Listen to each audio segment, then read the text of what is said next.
for another interview hosted by the Taxpayers Protection Alliance Foundation's Free Trade Center. I am David McGarry, the research director of the Taxpayers Protection Alliance Foundation. Now, as I am sure you are aware, there is a plethora of research and commentary on the issue of trade, much of which we have featured here. However, sometimes a paper that comes out, or a paper will come out that is so good that it demands more attention. And today I am joined by the co-author of such a paper, Iain Murray, the Vice President for Strategy and a Senior Fellow at the Competitive Enterprise Institute, a notable and a quite laudable institution here in DC. So, first of all, Iain, thank you for joining us. It's a pleasure to be with you today, David. Well, let's start at the beginning. It is not every paper that begins with an invocation of the General Agreement on Trade and Tariffs, which is abbreviated by economists at the height of their euphonious powers as the GATT.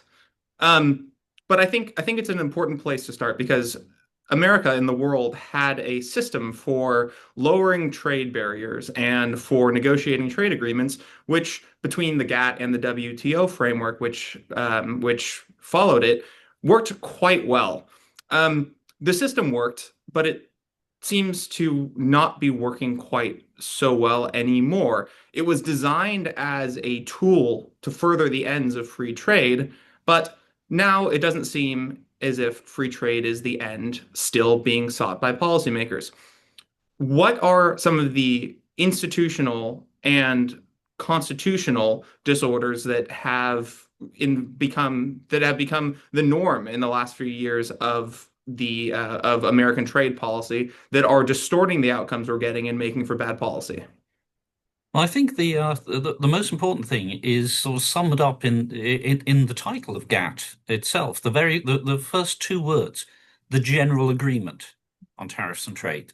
There was a general agreement among the developed countries after the Second World War that tariffs and trade barriers had caused or helped prolong the Great Depression and had been a contributing factor to the war that was so utterly terrible and which nobody ever wanted to see happen again, hence the general agreement.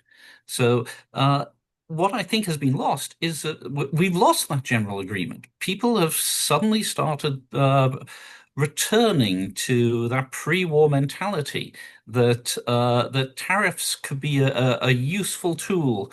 We hear that expression all the time. They're a tool to promote various domestic policy parts of a domestic policy agenda, and that's been a bipartisan retreat from the knowledge that we had after the Second World War. Thus, we see the beginnings of the collapse in the free trade consensus during the Obama administration, when the unions and others who've always been in favor of tariffs and protectionism pushed President Obama to stop uh, nominating or allowing through the appointments of judges to the Appellate Board of the World Trade Organization. And what this did, that President Obama did, and was followed by President Trump and President Biden, and now Trump again, what this did, this bipartisan policy of stopping the Appellate Board of the World Trade Organization from having new members, it caused it to fall into dysfunction, which means that the World Trade Organization is now an organization without any teeth at all. You can complain to the World Trade Organization. The World Trade Organization can find in your favor. All a party has to do is appeal, and then everything falls into limbo. So the World Trade Organization has been completely defanged thanks to bipartisan policy and this retreat from the general agreement that tariffs are bad in America. Now, now, as you hinted at in that answer, the question of the costs and benefits of tariffs are or is incredibly important. There are special interests that have always thought that tariffs benefit them, And more in recent years, politicians have decided that they want to cater to those interests. Now, you have some really interesting stuff in the paper on the topic of costs and benefits. Um, Trump's metal tariffs, for example, cost 70 jobs for every job they save. So, excuse me, 75 jobs for every one job they saved. Um, Oftentimes, you'll see in research the dollar tag, the price tag of jobs saved by tariffs is in the hundreds of thousands, nigh on $1 million, which is particularly striking given the fact that manufacturing jobs often pay less than, say, service sector jobs. But it's more than that, I think. It's not just about the cost to consumers' wallets. It's also about the costs to consumers' freedoms, to their dignity, to their ability to make decisions for themselves in their daily lives and to make the most of the opportunities that they have and to make the most of their property and natural endowments in order to better their lives. That's absolutely correct. In fact, when it comes to so often this discussion is about jobs, but tariffs could not destroy a single job and still be a bad idea. You know, uh, one of the reasons why there is that disparity between the jobs created and the jobs destroyed by the steel tariffs in the first Trump administration is because the tariffs caused a misallocation. The free market would have directed jobs in a different direction absent the tariffs. So in the end, what all the tariffs do is they misallocate resources. So we end up uh, spending the taxpayer and consumer money on things that we wouldn't be spending otherwise. So this misallocation comes with a huge cost. There may be new revenues. That's often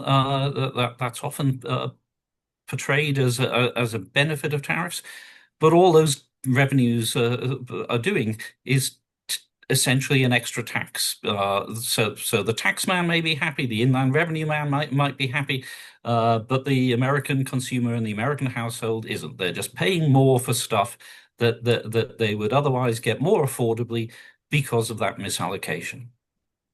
No, I think it's funny. The one of the questions that it looms behind a lot of these discussions is whether Americans can in fact compete internationally without support from the government. And we free traders, the kind of person who is often accused of not caring much about working class Americans, say yes. Americans can adapt, Americans can be resourceful, Americans can face up to the most intense foreign competition and still come out on top, still be able to produce some of the best goods and services in the world. Whereas the protectionist, on the other hand, seems to think that the only way that American manufacturers, American entrepreneurs, American workers can compete is with these sorts of de facto subsidies from Washington. Yeah, I mean, one of the things you hear from the protectionists a lot is making stuff matters. You hear that a lot, as if we've suddenly stopped making stuff in America. This is complete baloney. Manufacturing production has never been as high as it is today. We are just incredibly efficient at it. We produce very high-end goods, often using inputs from trade. That's for sure. But we produce very high-end goods, and we produce a lot of them, and they produce a lot of value. They create a lot of wealth. And the idea that we stop making stuff simply because we no longer have large numbers of mostly immigrants doing garment work in the North Carolina Virginia border. The idea that we stop manufacturing stuff that just isn't true. We manufacture huge amounts of stuff.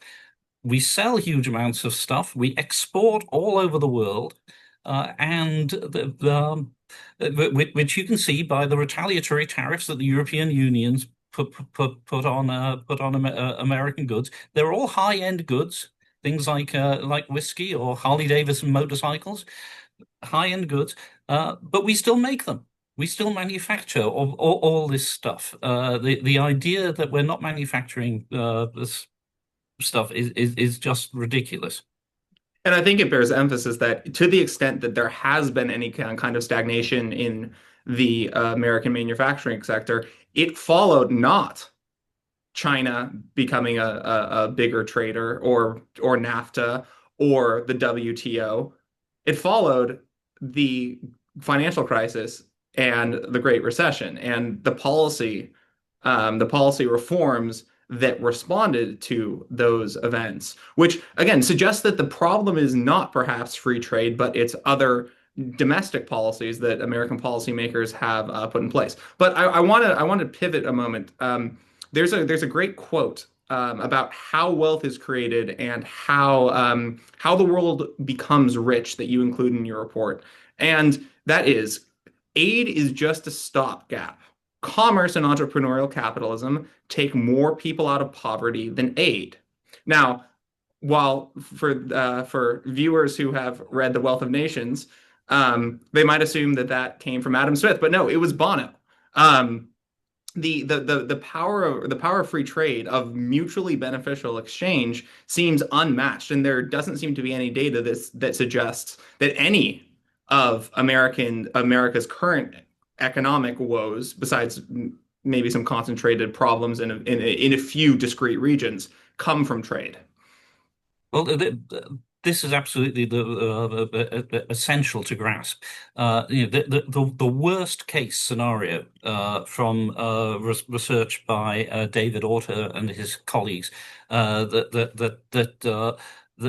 the protectionists are able to pin on protectionism, pin on trade, is that 1 million jobs were lost permanently after the China crisis after the China shock of China entering the World Trade Organization. 1 million jobs were lost over the course of a decade. 5 million jobs are lost every year thanks to what we call the churn of technology and innovation, old companies closing down, new companies opening up. Uh, that happens domestically every year, 5 million a year. So that 1 million jobs from the China shock is really a drop in the bucket. The fact that those losses were permanent, as Auto found, certainly has more to do with the fact that we have made it very difficult for companies to adapt in or for communities to adapt, thanks to the level of regulation and control that we have at both the state and the government level. It's a failure of adaptation that those 1 million jobs were lost, not a failure of trade. If we deregulate and allow people to use the sort of thing, the sort of resources that they have in their minds, we often forget that, as Julian Simon said, that mankind is the ultimate resource. We're not just stomachs and that need to be fed. We are brains and hands that can work and innovate, and regulation stops that from happening. So let's let those people who lose their jobs to trade actually have a chance to innovate and bring industry back to their communities. That's the problem, the failure of adaptation, not a failure of trade. And in the losses that are, or I should say the job losses or the disruptions that are often attributed to trade, so often are nothing of the sort. Many times the quote unquote hollowed out towns of the Rust Belt have lost their jobs not to China, but to innovation, and the kind of innovation that makes American manufacturing more productive, the kind of innovation that makes the country wealthier.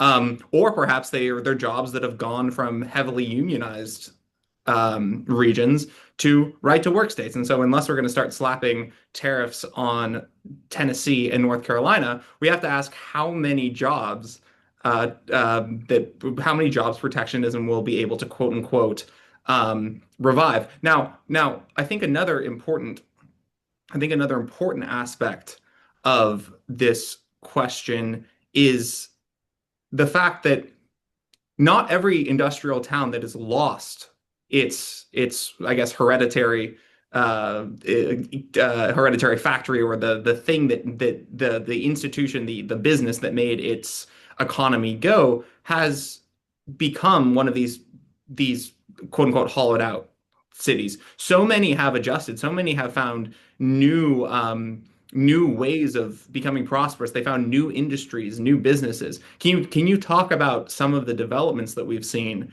in the last 10 to 20 years, in some of these towns adjusting to the modern economy? Yeah, I mean, if you look at a place like Spartanburg, South Carolina, that isn't just a triumph of lower regulation. It isn't just a triumph of innovation and people actually coming up with new ideas. It's also a triumph of free trade. Uh, the foreign direct investment from BMW in Spartanburg really helped spark Spartanburg becoming a boom town. Meanwhile, you look at places like Flint, Michigan, and as you say, they're still crippled by old-fashioned union rules that were put in place in the 1930s in an effort to try and pickle that economy in aspic so that it would never it would never change from what it was. Well, that didn't work. Thanks to the fact that we have free trade between the states, the southern states outcompeted the Rust Belt, and so you have places like Spartanburg all over the South. You see Mississippi becoming the poorest state in the nation for so long, is now starting to rise up the ranks and is full of boom communities. Free trade within America works. Free trade in the sense that the foreign direct investment can help a place like Spartanburg works.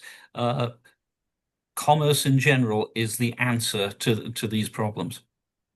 And if you don't believe us on that count, I would refer everyone to J.D. Vance's work before the year 2020. We're running long, and I would like nothing more than to run even longer, but I will give you a final question.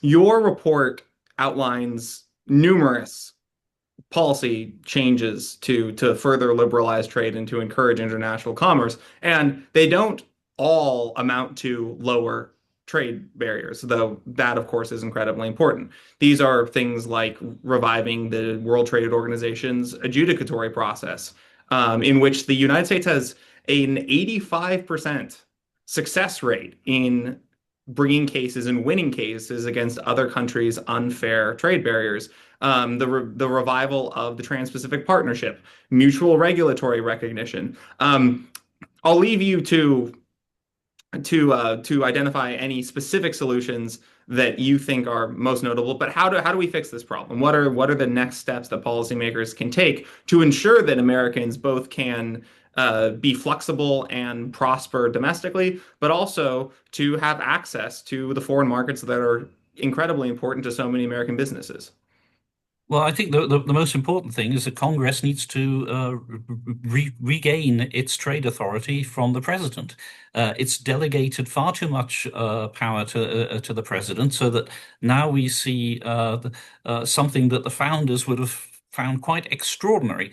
The idea that one man, the president, can impose a new tax on people without it being debated in Congress by the people's representatives.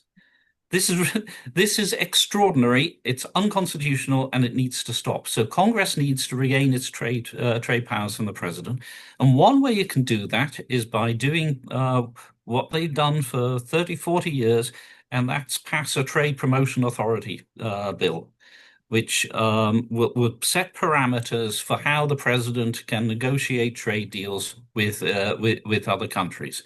So Congress retains its power, uh, is in charge of the direction of trade policy, but it gives the president quite a bit of leeway in how he goes about that within those parameters. That's the way that's the way that it should be done, and hopefully it's the way that it can be done again. And I think it's important to note that this isn't just an American thing. The idea that the legislative branch should be the one setting tax policy, setting revenue policy, goes back to Britain. Just ask Charles the First about tonnage and poundage. Um, Anyhow, I am always happy to end a conversation on trade policy, or really most other things, with the direction to Congress to simply do its job. Mr. Murray, this has been an absolute pleasure. Thank you so much for coming on and joining us. Thank you very much, David. Anytime.